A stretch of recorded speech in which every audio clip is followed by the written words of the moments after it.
মুখেৰে সকলোৱে আপোন বুলিয়ে কয়, কিন্তু সময়তহে গম পোৱা যায় কোন কিমান। যদি মদাহীও হলা হয় নহয়, তেতিয়া হ'লেও কাজিয়া কৰি হ'লেও মই তোমাৰ লগতে থাকিলোঁ হয়। কিন্তু তোমাৰ পৰা কিয় আঁতৰি আহিলোঁ জানা? কাৰণ মৰমৰে বহুত বেয়া স্বভাৱো আঁতৰ কৰিব পাৰি, কিন্তু যাৰ চৰিত্ৰত দোষ থাকে তাক কেতিয়াও কোনো মৰম ভালপোৱাই দি আঁতৰ কৰিব নোৱাৰি। ভালপোৱা আছিল ধৰি ৰাখিব নোৱাৰিলোঁ, আনৰ হৈ গ'ল।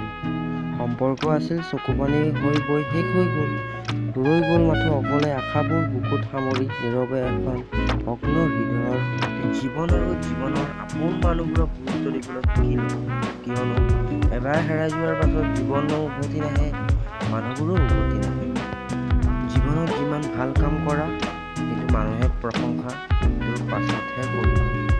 কিছুমান মানুহে আমাক তেতিয়ালৈকেহে ভাল পাই থাকে, যেতিয়ালৈকে তেওঁলোকে আমাক ব্যৱহাৰ কৰি থাকিব পাৰে। আনৰ কথা শুনাজনে ভাঙি যায়, নিজৰ কথা শুনাজনে নিজকে গঢ়ি লয়। তোমাৰ জীৱনত যিমানে সমস্যা আহিব সিমানে তুমি সফলতা পাই গৈ থাকিবা, কাৰণ সকলো সমস্যাই লগত এটা সুযোগ লৈ আহে। জীৱনত সুখী হ'বলৈ হ'লে যিবোৰক ভাল পায় সেইবোৰক ভাল পাবলৈ চেষ্টা কৰি যাওক, নতুবা জীৱনত যি আছে তাক ভাল পাবলৈ শিকি লওক।